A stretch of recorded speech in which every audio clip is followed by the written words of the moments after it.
focus of the investigation so far? What we know is that for the last 5 months, Mueller has been investigating whether the Trump campaign or any of its associates colluded with the Russians in the 2016 presidential election. He's also been investigating the finances of some key Trump associates, specifically former campaign manager and chairman Paul Manafort and former National Security Advisor Michael Flynn. He's also been looking at possible obstruction of justice regarding the firing of former FBI Director James Comey. The president's attorneys say they have been cooperating with the special counsel, and the president has nothing to hide. This is a big moment for Mueller, a former FBI director who was confirmed unanimously twice by the Senate. Everyone will be dissecting the who and the why of this indictment and whether it's significant, Robin. We will. All right. Thank you. Let's get more from our chief White House correspondent, John Carl, right now. And John, we just heard Pierre say the president's lawyers are saying he has absolutely nothing at all to hide, but all week long, especially yesterday, the president doing his best to change the subject. He was on fire on Twitter over the weekend, George, yesterday, demanding to know why investigators aren't looking into the various things they could be looking at regarding Hillary Clinton. Look at these two tweets. First, the uranium to Russia deal, the 33,000 plus deleted emails, the Comey fix, and so much more. Instead, they look at phony Trump-Russia collusion, which doesn't exist. The Dems are using this terrible and bad for our country witch hunt for evil politics. Now, George, after this series of tweets went out, and there were more of them, the president's attorney, Ty Cobb, special counsel here at the White House, said this, quote, "Contrary to what many have suggested, the president's comments today are unrelated to the activities of the special counsel to whom he continues to cooperate." Now, George, well, what does that mean? I don't know exactly what it would have been about if it weren't the special counsel. Yeah, that's a little strange. But, you know, and we've seen the president's lawyer out there right now, but the staffers inside the White House kind of blindsided by this news late Friday. They're as much as in the dark as anybody else. This news broke first on CNN late Friday.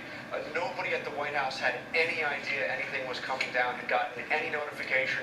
In fact, for the weekend, I kept touching base. No notification that I know of, even to this moment, as to what exactly is going to go down with the special counsel. Everyone is waiting. John Carl, thanks very much. It's been our chief legal analyst, Dan Abrams, also Meghan McCain, co-host of The View. And Dan, so much unknown right now, but when we find out who this person or persons is, it will reveal a lot about special counsel strategy. Yeah, look, we expected this to be rolling from day one, meaning no one expected that suddenly you were going to get a whole list of people indicted in one day. It was going to be, it was expected to be. It's the way it happens with independent counsels. It starts with one or two people, they move on, they continue going as such. But the big question is going to be, do they use the typical federal prosecutor strategy, which is you start with a small fish, you go to the big fish. Now, typically, you try to put pressure on someone before you indict them to get them to turn and help you in the investigation. But if they don't help, then what you often do is you will indict them in the hope that that will send the message, either cooperate or you're going to be in big trouble. The reason they might not follow the normal strategy is this is all complicated by the fact that the president has pardon power. Which I think is an enormous... When you read the president's tweets, right, and he's talking about this being a witch hunt, etc., it sure sounds like he's saying, if someone is indicted here, it's going to be unfair. It's going to be something that needs to be fixed. And the president can fix it.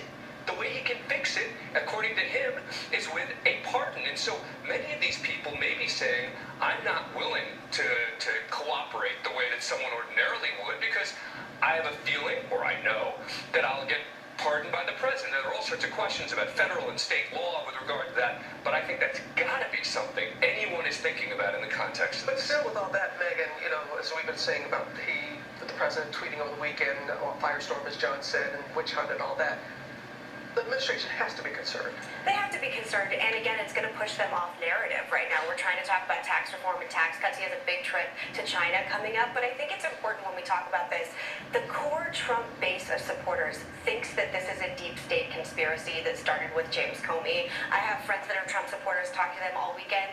They think this is pretty much an nothing burger. And when it came out with Hillary Clinton coming out that she had ties to Fusion GPS and also had some connections and payments to this Russian dossier, I'm telling you, whatever Mueller finally comes out and shows us, it better be pretty good, because his 38% of hardcore supporters, right now, they're taking his side. Well, right now they are, and the president's clearly feeding that with his tweets, but the new polls out today do show that he's at his lowest. All-time low. All-time lows. It is, I mean, listen, I'm not telling you that things are all, wonderful in Pleasantville right now, but I am saying that his core base of supporters, there's been this, internet conspiracy that this is the deep state trying to take him down, but he should be very concerned, especially after everything happening last week with attacking the Gold Star mother, David Johnson's wife. That was a very bad narrative going forward, and I don't know, it just seems like this administration can't get out from under itself, and no matter what happens, just can't get that legislative win that so many of us want, and we're heading into midterms. Midterms are coming. Yeah, right around the corner. Well, we'll continue to